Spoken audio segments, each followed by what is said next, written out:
Hello हमारे प्यारे भाई बहन कैसे हैं। आशा करते हैं आप सब ठीक होंगे और मन लगा के अपनी सीटेट की तैयारी कर रहे होंगे। तो जैसा कि आप सब जानते हैं कि एसएसटी के हम क्वेश्चन करवा रहे हैं, तो उसी क्रम में आज हम आगे बढ़ते हैं। तो हमारा फर्स्ट क्वेश्चन है, जैसे जैसे लोगों ने पशुओं को पालतू बनाना आरंभ किया, पालतू पशु धीरे धीरे जंगली पशुओं से इस रूप से भिन्न होते गए।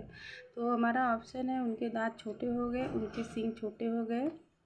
तो इसमें ये ऑप्शन था। अब हमारा ये है कि ए बोल रहा है कि केवल ए सही है, बी बोल रहा है कि बी सही है, और सी है कि ए बी दोनों सही है, और डी है ए बी दोनों सही नहीं है। तो हमारा ऑप्शन यहाँ पे सी सही होगा, और सी ए और बी दोनों सही है, यानी कि उनके दांत छोटे हो गए और बी उनकी सींग छोटी हो गई। जैसे जैसे लोगों ने जानवरों को पालतू बनाना आरंभ किया, वैसे वैसे उनके शारीरिक छोटे सींग के बनावट में बदलाव होने लगा। उनके दांत छोटे होते गए, उनके बाल भी छोटे होते गए, उनके स्वभाव में परिवर्तन होने लगा आदि। अब आशा करते हैं आप सबको ये समझ में आ गया होगा। चलते हैं हम नेक्स्ट क्वेश्चन पे। नेक्स्ट क्वेश्चन हमारा है, मुगल शासकों के अभियानों के संदर्भ में निम्नलिखित का मिलान कीजिए और उपयुक्त विकल्प का चुनाव कीजिए। तो हमारा चंदेरी का युद्ध ए है ऑप्शन, बी में हमारा 1632 दिया गया है, बी चौसा का युद्ध सेकंड में 1685 दिया गया है, सी में अहमदनगर को राज्य में मिला लिया। तो इसमें बी में थर्ड में दिया गया है 1528 में, और बी में है बीजापुर को राज्य में मिला लिया, ये है बी में फोर्थ में 1539 में। तो ऑप्शन हमारा करेक्ट होगा सी। चंदेरी का युद्ध हुआ था 1528 ईस्वी में, चौसा का युद्ध 1539 ईस्वी में, अहमदनगर को राज्य में मिलाया जाना 1632 ईस्वी में हुआ था, बीजापुर को राज्य में मिलाया जाना 1685 ईस्वी में हुआ था। आशा करते हैं ये क्वेश्चन आपको समझ में आ गया होगा। चलते हैं हम नेक्स्ट क्वेश्चन पर। निम्नलिखित में से किस गुप्त वंश शासक ने महाराजा धीराज की उपाधि का प्रयोग किया था। तो यहाँ पे ए में दिया है चंद्रगुप्त द्वितीय ने, बी में दिया है समुद्रगुप्त, सी में दिया है विष्णुगुप्त, डी में दिया है चंद्रगुप्त। तो सही विकल्प का हमें चयन करना है, तो इसमें हमारा डी होगा। डी में हमारा बी और डी आंसर बता रहा है। तो बी और डी में क्या है, किसने किसने महाराजा धीराज की उपाधि ग्रहण की थी, तो समुद्रगुप्त ने और चंद्रगुप्त ने। तो इसकी व्याख्या कर लेते हैं हम लोग। महाराजा धीराज की उपाधि समुद्रगुप्त और चंद्रगुप्त ने धारण किया था, जबकि चंद्रगुप्त द्वितीय ने विक्रमादित्य सकारी और एवं महाराजा धीराज की उपाधि धारण किया था। विष्णुगुप्त का अन्य नाम कौटिल्य तथा या चाणक्य था। कथा कोश के अनुसार चाणक्य की पत्नी का नाम यशोमती था। तो आशा करते हैं क्वेश्चन समझ में आ गया होगा। चलते हैं हम लोग नेक्स्ट क्वेश्चन पे। नेक्स्ट क्वेश्चन हमारा है, मध्यकालीन भारत के इतिहास के संदर्भ में पिएत्रा ड्यूरा से क्या तात्पर्य है। तो हमारा ए ऑप्शन है, यह एक प्रकार के कपड़े की जटिल डिजाइन थी जो मुगलों के अधीन दक्कन और आसपास के इलाकों में लोकप्रिय थी। और बी है हमारा, ये उत्कीर्णित संगमरमर अथवा बलुआ पत्थर पर रंगीन कठोर पत्थर को दबाकर बनाए गए सुंदर तथा अलंकृत नमूने थे। और सी हमारा मुगल विवाह की रस्मों के दौरान बजाए जाने वाले वाद्य यंत्रों की एक किस्म थी। और डी है एक प्रकार का रंगीन चित्र जो ईरान से मुगल दरबार में लाया गया था। तो फिर से क्वेश्चन एक बार रिपीट करते हैं। मध्यकालीन भारत के इतिहास के संदर्भ में पिएत्रा ड्यूरो से क्या तात्पर्य है। तो बी है हमारा, पिएत्रा ड्यूरो शैली भवन निर्माण से जुड़ी हुई, इसमें उत्कीर्ण संगमरमर एवं बलुआ पत्थर पर रंगीन कठोर पत्थर को दबाकर सुंदर अलंकृत नमूने बनाए जाते थे। इसका पहला उदाहरण एतामुद्दौला का मकबरा है। ठीक है, अब चलते हैं हम लोग नेक्स्ट क्वेश्चन पे। क्षेत्रीय संस्कृतियों के संदर्भ में निम्नलिखित का मिलान कीजिए और उपयुक्त विकल्प का चुनाव कीजिए। तो महोदयपुरम है, उड़ीसा है बी में, अनंतवर्मन केरल,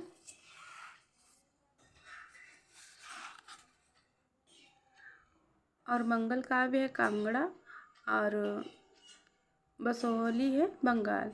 तो ये हमारा इसमें उचित मिलान करना था सुमिलित की सूची। तो इस प्रकार है आंसर हमारा, महोदयपुरम केरल में है, अनंतवर्मन उड़ीसा में है, और मंगल काव्य बंगाल, और बहोशली कांगड़ा। आशा करते हैं ये भी आपको क्वेश्चन समझ में आया होगा। चलते हैं हम लोग नेक्स्ट क्वेश्चन पे। निम्नलिखित कथनों को पढ़िए और उपयुक्त विकल्प का चयन कीजिए। आर्यभट्ट ने लिखा कि दिन और रात पृथ्वी के अपनी दूरी पर चक्कर काटने की वजह से होते हैं। और बी, आर्यभट्ट ने ग्रहण के बारे में वैज्ञानिक तर्क दिया है। तो ये तो दोनों ही हमारे ऑप्शन सही हैं। तो इसकी हम व्याख्या करते हैं कि कैसे। आर्यभट्ट ने ग्रहण के बारे में वैज्ञानिक तर्क दिया था। उन्होंने बताया कि दिन और रात पृथ्वी के अपनी दूरी पर चक्कर काटने की वजह से होती है। इनका प्रसिद्ध ग्रंथ आर्यभट्टियम है। आशा करते ये भी क्वेश्चन आपको समझ में आया होगा। चलते हैं नेक्स्ट क्वेश्चन पे। इनमें से कौन सही सम्मिलित नहीं है? तो हमारा ये सम्मिलित नहीं है। बेट्टी और कदमाई भूमि की श्रेणियाँ। तो सही सम्मिलित ऑप्शन देख लेते हैं। मणिग्रामम और नानादेशी व्यापार संघ, शिकस्ते व नस्तलिख लेखन की शैली, बेट्टी और कदमाई बेगार और एवं भू राजस्व कर। ये हमारा गलत था ये वाला। तो बेट्टी और कदमाई जो है हमारा बेगार कर एवं भू राजस्व में कर में आता है। मूवेंद्रवेर और रियर उपाधियाँ। आशा करते हैं ये भी क्वेश्चन आपको समझ में आया होगा। चलते हैं हम लोग नेक्स्ट क्वेश्चन पे। तो निम्नलिखित कथनों पर विचार कीजिए तथा सही कथन वाले विकल्प का चयन कीजिए। इलाहाबाद में अशोक स्तंभ सम्राट अशोक के बारे में सूचना प्रदान करता है। अशोक स्तंभ पर अभिलेख हरिशेर द्वारा एक काव्य के रूप लिखे गए थे। प्रशस्तियों में जनसाधारण एवं सामाजिक जीवन के बारे में लिखा गया था। तो हमारा आंसर है बी ऑप्शन हमारा सही है, यानी कि दूसरा हमारा सही है।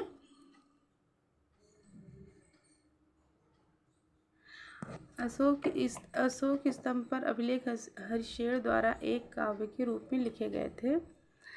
बी हमारा।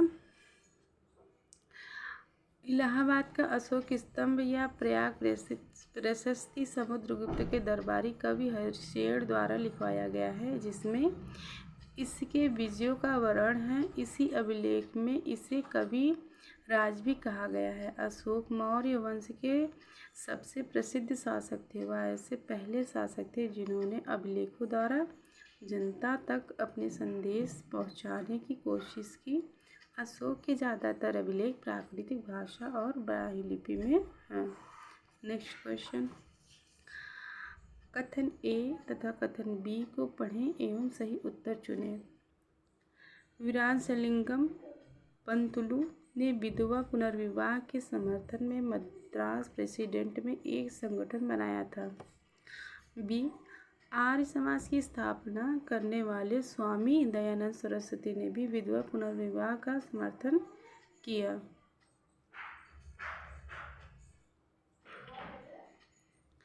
तो ए हमारा ऑप्शन सही है, यानी कि हमारे जो है दोनों करेक्ट हैं।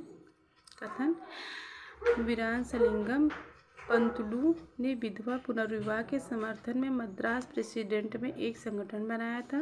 आर्य समाज की स्थापना करने वाले स्वामी दयानंद सरस्वती ने भी विधवा पुनर्विवाह का समर्थन किया था। तो इसको हम लोग व्याख्या को समझ लेते हैं। वीरांसलिंगम पतुल्लु ने विधवा पुनर्विवाह के समर्थन में मद्रास प्रेसिडेंट में एक संगठन बनाया था। आर्य समाज के एक संस्थापक दयानंद सरस्वती भी विधवा विवाह के समर्थक थे, अतः दोनों कथन सत्य हैं।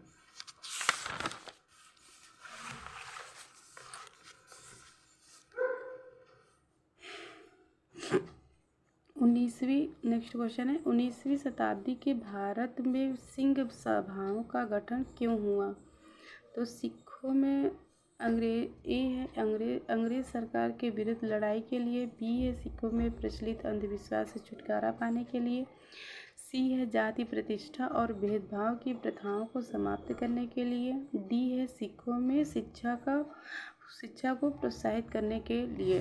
तो हमारा ऑप्शन बी सही है, जिसमें बी, सी और डी दोनों सही है। सिखों में प्रचलित अंधविश्वासों से छुटकारा पाने के लिए, जाति प्रतिष्ठा और भेदभाव की प्रथाओं को समाप्त करने के लिए, सिखों में शिक्षा को प्रोत्साहित करने के लिए विकल्प।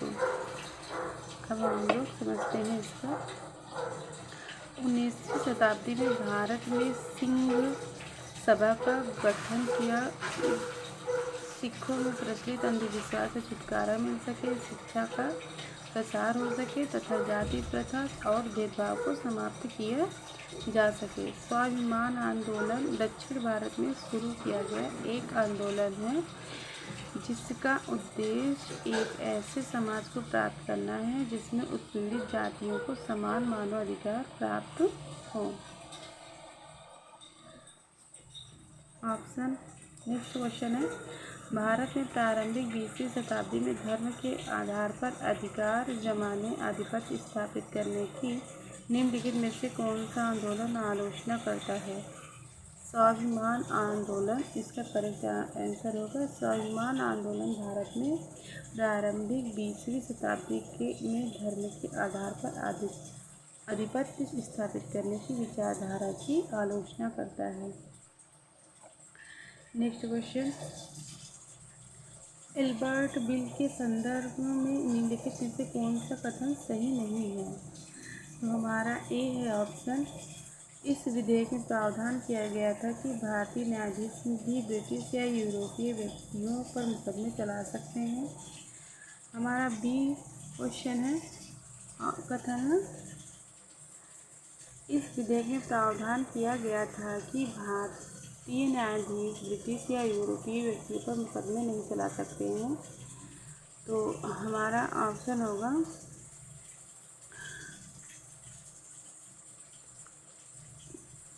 सी है, बिल भारतीय तथा ब्रिटिश न्यायाधीशों के बीच समानता स्थापित करता था। भारत में काम कर रहे अंग्रेजों ने सरकार से इस बिल को लाने की मांग की। तो इसी व्याख्या कर लेते हैं। एल्बर्ट बिल 1883 ईस्वी में लाया गया था। इसमें भारतीय एवं ब्रिटिश न्यायाधीश को एक समान श्रेणी में रखा गया था। इस बिल में यह प्रावधान किया गया था कि भारतीय न्यायाधीश भी ब्रिटिश व्यक्तियों के मुकदमे की सुनवाई कर सकते हैं। इस बिल के लिए ब्रिटिश नागरिकों ने सरकार से मांग की थी। नेक्स्ट क्वेश्चन,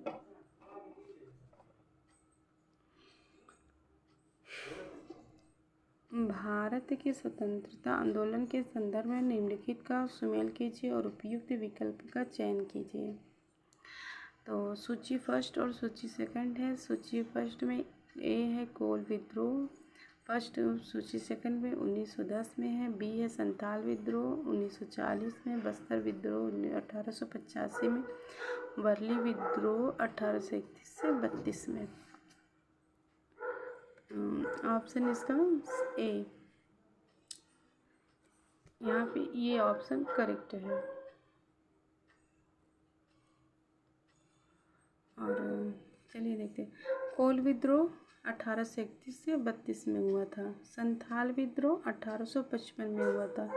बस्तर विद्रोह 1910 में। वर्ली विद्रोह 1940 में हुआ था। नेक्स्ट क्वेश्चन, निम्नलिखित में से किस नए राज्य का गठन 1 अक्टूबर 1953 को हुआ था? तो हमारा आंसर होगा सी, आंध्र प्रदेश।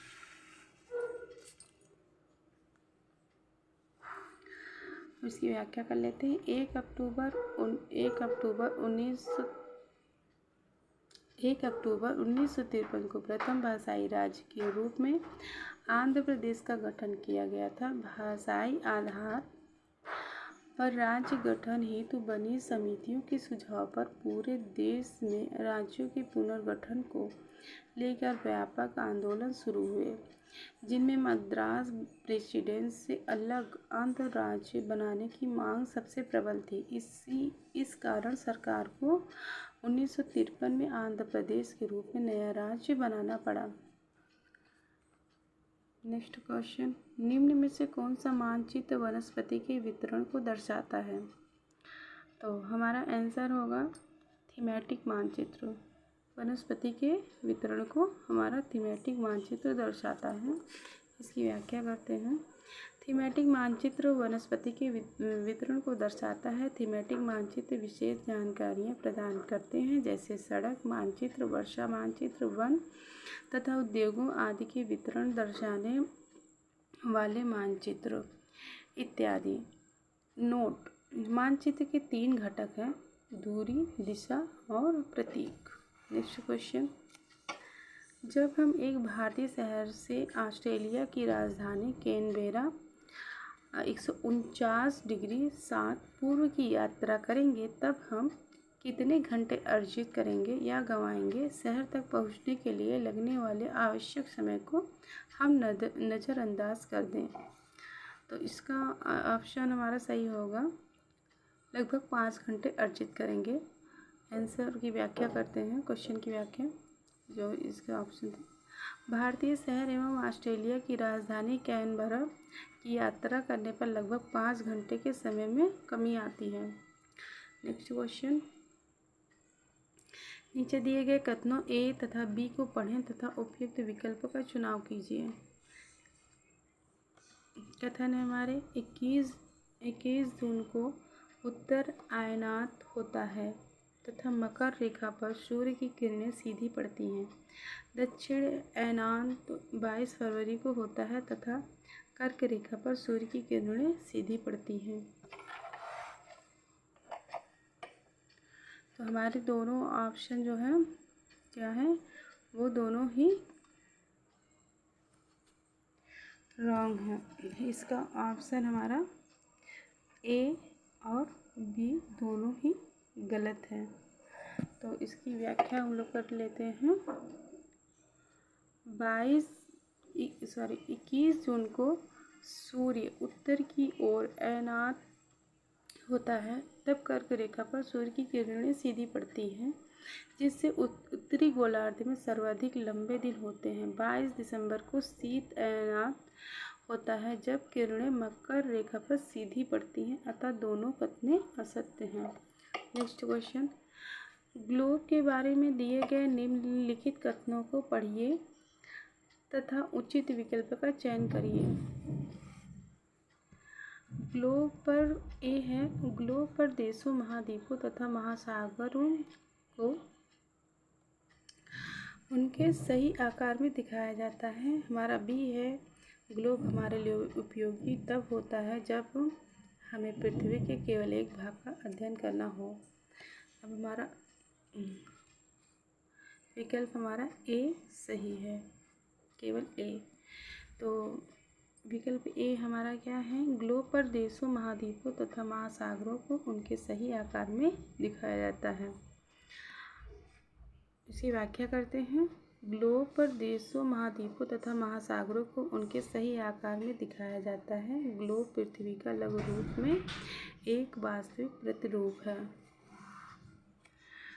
नेक्स्ट क्वेश्चन, निम्नलिखित में से कौन सा महाद्वीपीय संयुक्त के निर्माण के मुख्य खनिज हैं? तो हमारा है ऑप्शन सही, सिलिका और एल्यूमिनियम। इसकी व्याख्या करते हैं। सिलिका और एल्यूमिना महाद्वीपीय संयुक्त के निर्माण में मुख्य खनिज पदार्थ है। पृथ्वी की परपटी अनेक प्रकार की शैलों से बनी है। पृथ्वी की परपटी बनाने वाले खनिज पदार्थ के किसी भी प्राकृतिक पिंड को सेल कहते हैं। फिर से एक बार रिवीजन आप ये कर लीजिए इसको। सिलिका और एल्यूमिना महाद्वीपीय संयुक्त के निर्माण में मुख्य खनिज पदार्थ हैं। पृथ्वी की परपटी अनेक प्रकार की सेलों से बनी है। पृथ्वी की परपटी बनाने वाले खनिज पदार्थ के किसी भी प्राकृतिक पिंड को सेल कहते हैं। Next question.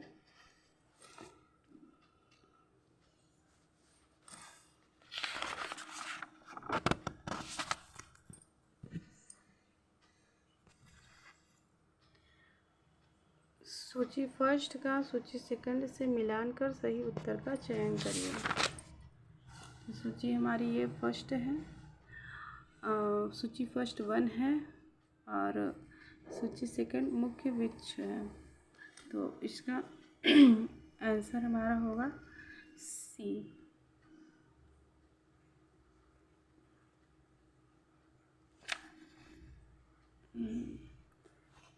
तो ये है शीतोष्ण पर्णपाती फर्स्ट में, और उष्णकटिबंधीय पर्णपाती, उष्णकटिबंधीय सदाबहार और शीतोष्ण सदाबहार। तो इसमें है सेकंड में साल, सागवान, शीशम। सेकंड में है बांज, चीड़, यूकेलिप्टस। और थर्ड में है बांज एस20 और फोर्थ में है रोजवुड, आबनूस, महोगनी।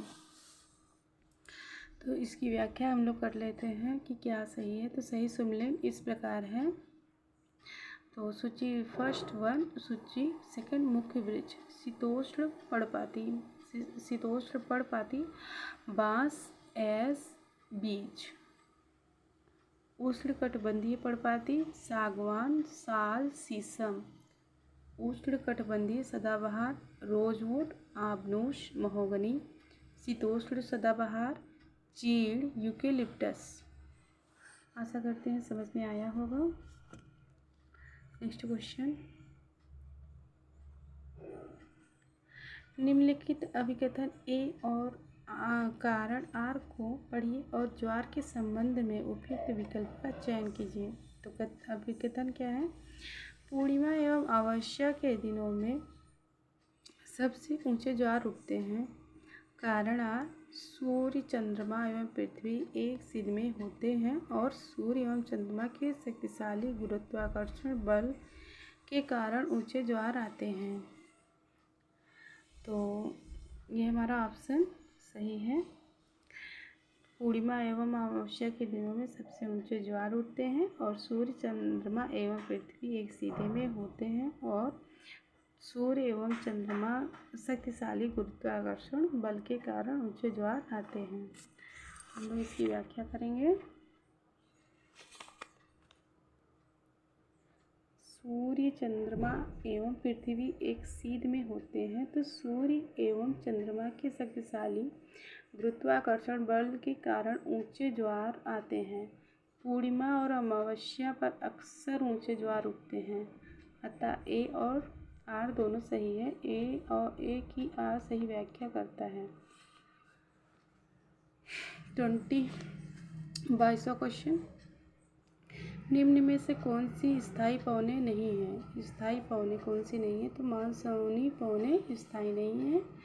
तो इसकी व्याख्या कर लेते हैं। मानसूनी पौने स्थायी नहीं होती हैं। यह मानसून के अनुसार चलने वाली पौने होती हैं। व्यापारिक पौने, पश्चिमी पौने और पूर्वी पौने स्थायी पौने ये वर्ष भर लगातार निश्चित दिशा में चलती रहती हैं।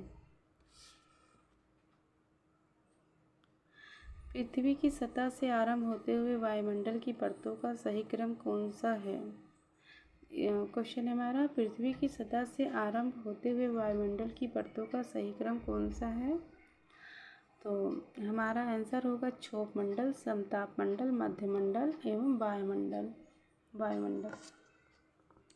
इसकी व्याख्या, वायुमंडल की परतों का सही क्रम इस प्रकार है: क्षोभ मंडल, समताप मंडल, मध्यमंडल, वायुमंडल एवं बहिर्मंडल। Next question. किस प्रकार की ग्रामीण बस्तियों में घर पास पास बने होते हैं?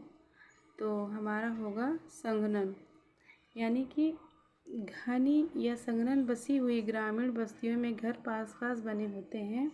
ग्रामीण बस्ती अधिक निकटता से तथा प्रत्यक्ष रूप से भूमि के से नज़दीक संबंध रखती है। यहाँ के निवासी अधिकतर प्राथमिक गतिविधियों में लगे रहते हैं, जैसे कृषि, पशुपालन, मछली पकड़ना आदि।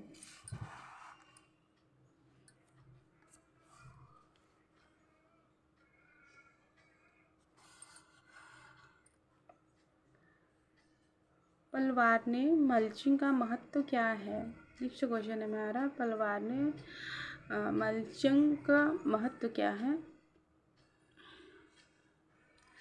तो हमारा आंसर होगा मृदा की नमी बनाए रखने में सहायक है। तो हम इसकी व्याख्या करते हैं। पलवार मल्चिंग से मृदा की नमी बरकरार रहती है, क्योंकि पलवार से मृदा को प्लास्टिक की एक पतली परत से ढक दिया जाता है, जिससे वाष्पोत्सर्जन नहीं हो पाता। तो नेक्स्ट क्वेश्चन, खनिजों के संदर्भ में निम्नलिखित में से कौन सा कथन सही नहीं है? तो हमारा ये कथन सही नहीं है। पूरे स्थान में समान बराबर रूप से फैले होते हैं। और इसकी व्याख्या करते हैं हम। खनिज प्राकृतिक रूप से पाए जाने वाले तत्व होते हैं। इनका एक निश्चित रासायनिक संयोजन होता है। ये किसी विशेष क्षेत्र या चट्टानों के गठन पाए जाते हैं। इस प्रकार कथन सी सही नहीं है। 27